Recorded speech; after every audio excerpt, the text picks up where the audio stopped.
Well, hello there, friend. It's me, Dr. Missy Hillock, here with your Energy Oracle update for the week of February 15th through the 21st, 2026. This is going to be a big week, like a big week. Consider it like really the start of the new year. I know on January 1st, we entered the year 2026, and people like to think of that as really the start where we make resolutions and set intentions and make our vision boards and all that stuff. But there's also the Chinese New Year, and that usually happens in early February.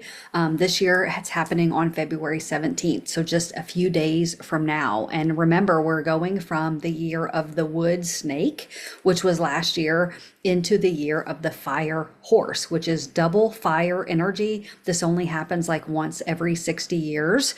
It is the start of a really transformational year for all of us. Lots of change, lots of forward moving energy, lots of old things ending and new things beginning. So get ready. This week starts off with a few last days of this shedding of the skin of the wood snake before we step into this fire horse energy. And the cards that I pulled could not be any more amazing. Each one I pulled, I was like, yes, yes, yes. So I think you're going to love the messages here. So on point for what we're experiencing right now. So let's get into it.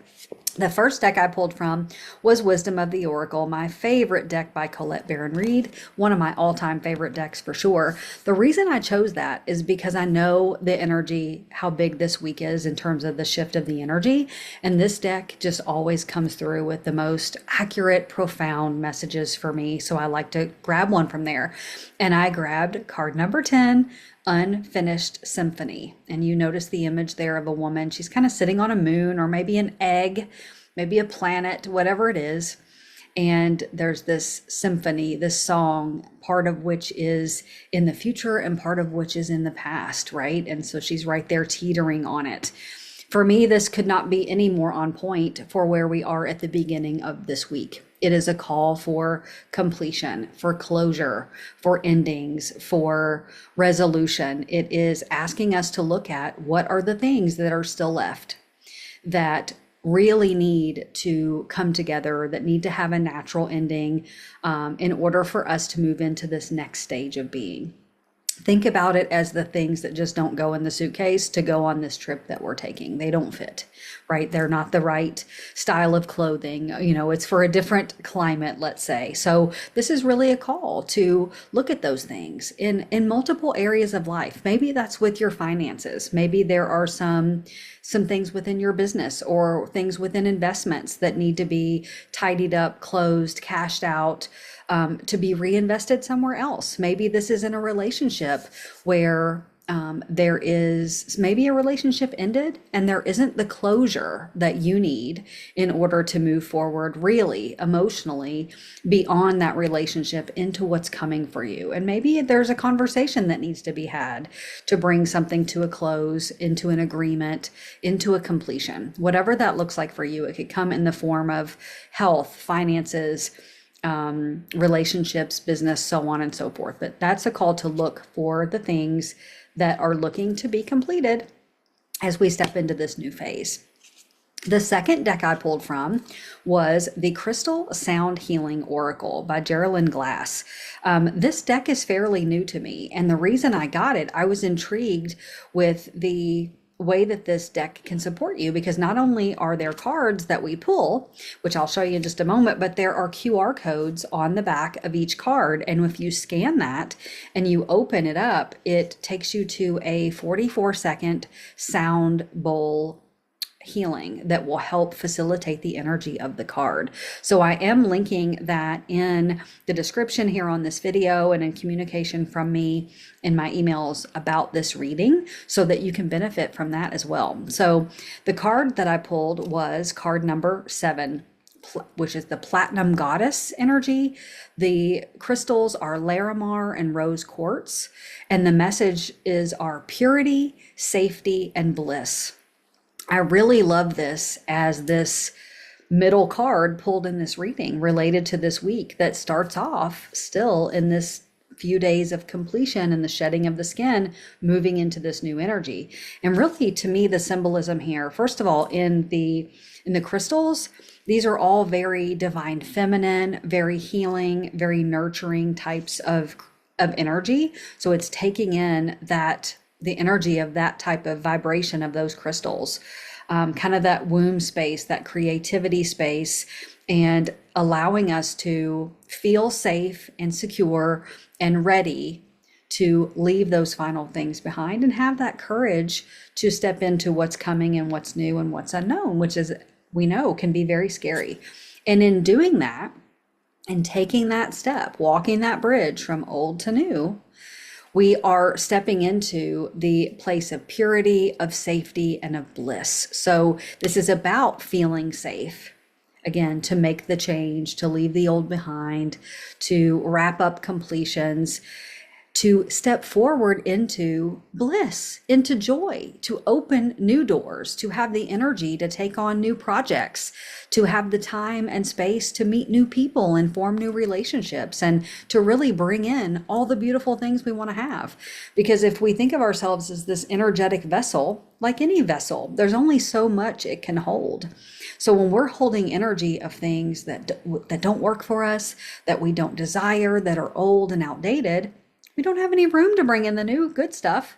So this is, again, that call to complete so that we can heal, clean it up, and open up to bring in the things that are really going to manifest as our bliss, our joy, our passions, the things that are really what we're meant to create in these new days to come. And in the third card that I chose, I was like, oh, this is amazing. I pulled from the Guardian Angel Messages Tarot by Red Valentine. It's actually my very favorite card in the deck. It's card 0. Okay, talk about beginnings. 0, the dreamer. And the message is beginning, believing, and protected. I will tell you, I drew this card at the beginning of 2 years ago. 2 years ago, the very beginning of the year. And this set the stage for a big life shift for me in a lot of ways. Just things that throughout the months, things I was intending to bring into my life, and other things that I didn't know at the time, maybe, that I was ready to leave behind. So many changes and shifts happened for me in that year. And so this is a very promising card to get now at the beginning of this fire horse energy. It goes beautifully on the heels of these other cards, which is saying when we do the work and we leave behind the old and we tie up the loose ends, we get to start again. And I love the message of protection here. It's the same thing here, the safety card, right? It's a reminder that we are safe in doing that and that it's time to follow our dreams. Look at the little girl. There's so much visual to take in here. She's chasing a butterfly. Imagine that butterfly as the dream that you're chasing after, or even the version of you that has transformed. It's like last week we had the energy of the cocoon and the butterfly that was still incubating, that was still being wrapped in that purity and safety bubble before it emerged. And this is saying it will emerge. We will transform. We will be living in this version of ourself that is moving toward our dreams. And we are divinely protected. Look at that guardian angel behind the little girl. Notice that the little girl is almost like about to run off of a cliff almost. She's just chasing the dream. She feels protected. She's in her knowing. She believes that she's safe and she's going to take a leap of faith.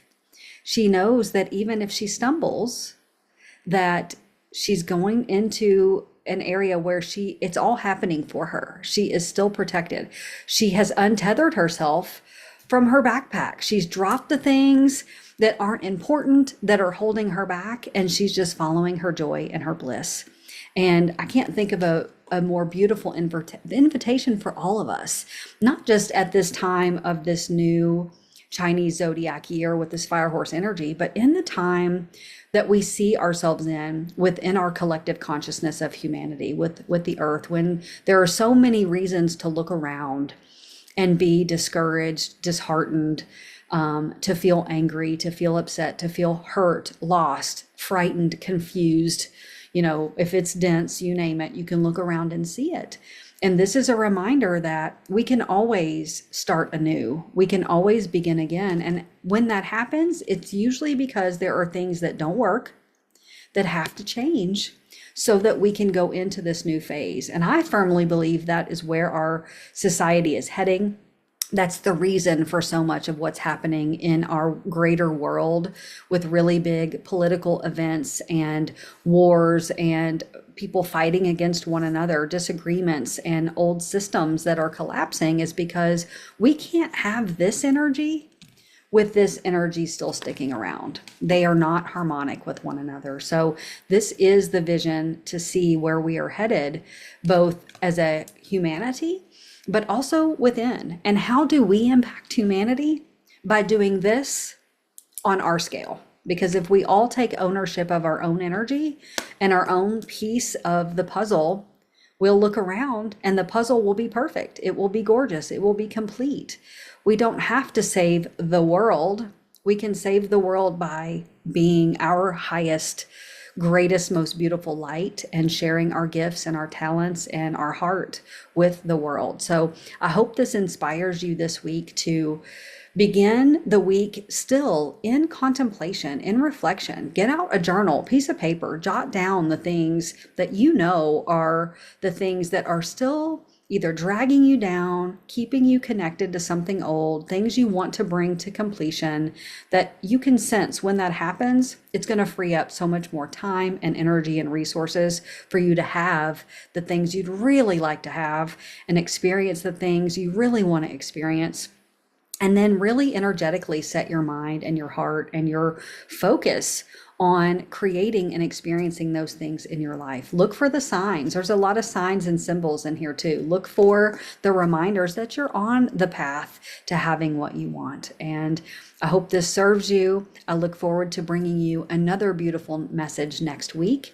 And I hope you're amazing until then. Bye, friends.